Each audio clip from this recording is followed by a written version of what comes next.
Bienvenue dans cette nouvelle édition du QG Week-end. Au sommaire, le ras-le-bol de la coalition nationale contre la vie chère au Burkina Faso. Les syndicats prévoient d'organiser une grève générale de 24 heures le 8 avril pour manifester contre les prix élevés des matières premières. Relancer le secteur du tourisme au Sénégal, tel est l'objectif des autorités sénégalaises. Une première mesure vient d'être prise. Le visa d'entrée au pays de la Teranga sera gratuit à partir du 1er mai. Du sport en fin d'édition avec une bonne nouvelle pour les amateurs de football. Les sanctions qui pesaient contre les Lions de l'Atlas du Maroc viennent d'être levées. L'équipe pourra participer aux prochaines Coupes d'Afrique des Nations. Au Burkina Faso, la coalition nationale contre la vie chère hausse le ton et invite tous les travailleurs à mener une grève générale de 24 heures ce mercredi 8 avril. Au nombre des doléances des syndicats, la baisse des prix des produits de première nécessité, ainsi que la réduction des taxes sur les produits pétroliers. Les explications de Birama Saounera. Au Burkina Faso, les grèves se multiplient depuis un certain temps. Une situation que les autorités du pays n'apprécient guère. D'où la sortie du Premier ministre le mercredi 1er avril 2015.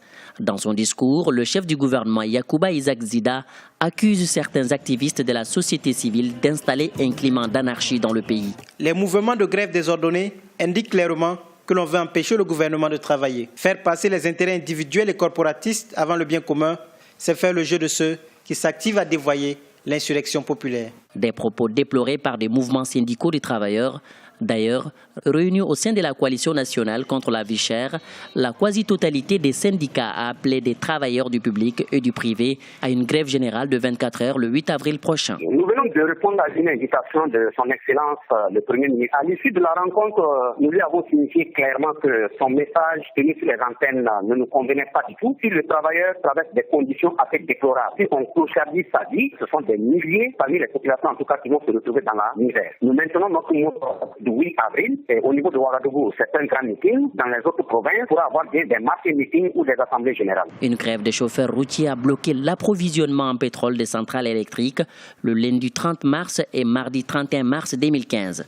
Cette situation a provoqué des délestages dans le pays. Les chauffeurs exigeaient l'application d'une convention collective censée entrer en vigueur en 2011 et qui prévoit une révalorisation salariale et leur déclaration à la sécurité sociale. La grève annoncée pour le 8 avril prochain sera l'occasion pour ses initiateurs d'exiger la réduction du prix du carburant. Nouvelle mesure pour relancer le secteur du tourisme au pays de la Teranga. Les autorités ont annoncé ce vendredi la suppression du visa payant à partir du 1er mai. Les taxes aéroportuaires vont-elles être réduites de moitié? Plus de précisions avec Kekelia Feto. La mesure avait été annoncée. Sa mise en application est désormais programmée. À partir du 1er mai, le visa payant à l'entrée du Sénégal sera supprimé. Les taxes aéroportuaires seront également réduites de moitié. Une réponse à la crise qui touche actuellement le secteur du tourisme au pays de la Teranga. Le visa payant pour l'entrée au Sénégal sera supprimé à compter du 1er mai 2015. La parafiscalité sur les billets d'avion sera réduite de 50% pour baisser le prix du billet. Ces mesures s'ajoutent à la suppression du droit de timbre sur les billets d'avion. Mise en place en juillet 2013, les visas payants à l'entrée au Sénégal s'élevaient à 50 €. Selon le gouvernement, cette décision répondait au souci d'un meilleur contrôle des flux aux frontières. Une situation qui avait mis à mal le secteur touristique, considéré comme le principal pourvoyeur de devises étrangères du pays. La nouvelle en soi, elle est bonne. Mais le processus décisionnel, il n'est pas forcément bon parce qu'on avait instauré des frais de visa sans avoir fait des études préalables qui auraient pu déceler les difficultés qu'on a eues par la suite et qui étaient liées à ça.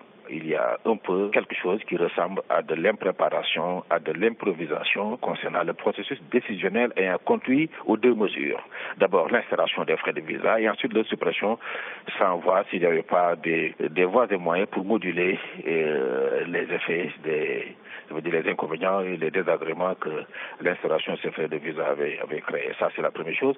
La deuxième chose, je doute fort qu'avec ça seulement, on puisse avoir une relance du tourisme. Il y avait d'autres problèmes, à mon avis, liés à la disponibilité, aux facteurs de production, leur disponibilité, leur coût et le problème de formation. Je crois que c'est un problème plus global. La suppression du visa payant offre une lueur d'espoir pour ce secteur à bout de souffle, touché également de plein fouet par les craintes de la fièvre hémorragique Ebola au début de la dernière saison touristique.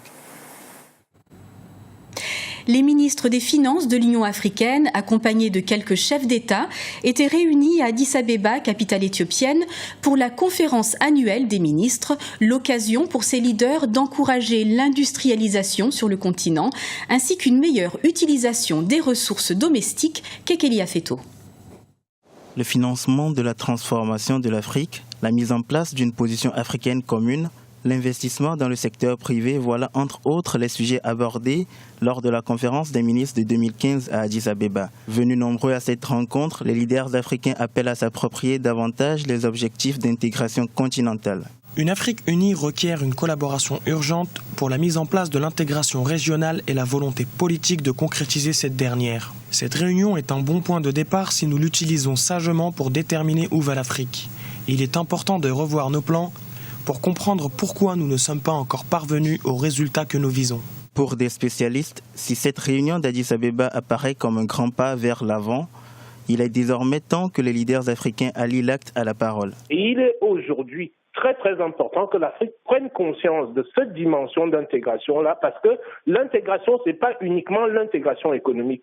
Nous pouvons éviter les erreurs qui ont été faites au niveau de l'Union européenne parce qu'aujourd'hui, on court derrière l'intégration sociale ou sociétale qui n'y est pas. Donc, en Afrique, on a les capacités. La réunion d'Addis-Abeba, il suffira maintenant que vous ayez les acteurs qui se décident à prendre des décisions politiques. C'est la volonté politique qui entraîne le reste après. Si vous n'avez pas de volonté politique, même les échanges économiques commerciaux ne peuvent pas fonctionner. Tout simplement, pourquoi ? Parce que vous savez que derrière ces échanges commerciaux-là, il y a des traités politiques et économiques à signer. Outre l'intégration continentale, les ministres des Finances ont également lancé un appel fort aux décideurs pour qu'ils encouragent davantage l'industrialisation afin de réduire la dépendance africaine vis-à-vis des acteurs externes. Une recommandation déjà inscrite dans l'agenda 2063 de l'institution panafricaine. Du nouveau dans l'enquête sur le crash du vol AH-57 d'Air Algérie survenu le 24 juillet 2014 au Mali. Selon les données de la boîte noire, l'engin qui reliait Ouagadougou au Burkina Faso à Alger aurait été victime de la météo. Une enquête révèle que les capteurs de pression de l'avion de type MD-83 ont givré à l'altitude de croisière dans une atmosphère très humide. Rappelons que 116 personnes ont perdu la vie dans cet accident. Et puis, bonne nouvelle pour les Lions de l'Atlas et pour tous les aficionados de football. L'équipe du Royaume chérifien pourra participer aux CAN 2015 et 2017. Le tribunal arbitral du sport a annulé ce jeudi les sanctions prises par la Confédération africaine de football contre le Maroc. Un sujet de Jean-Célestin Edjanguet et Kekeli Afeto.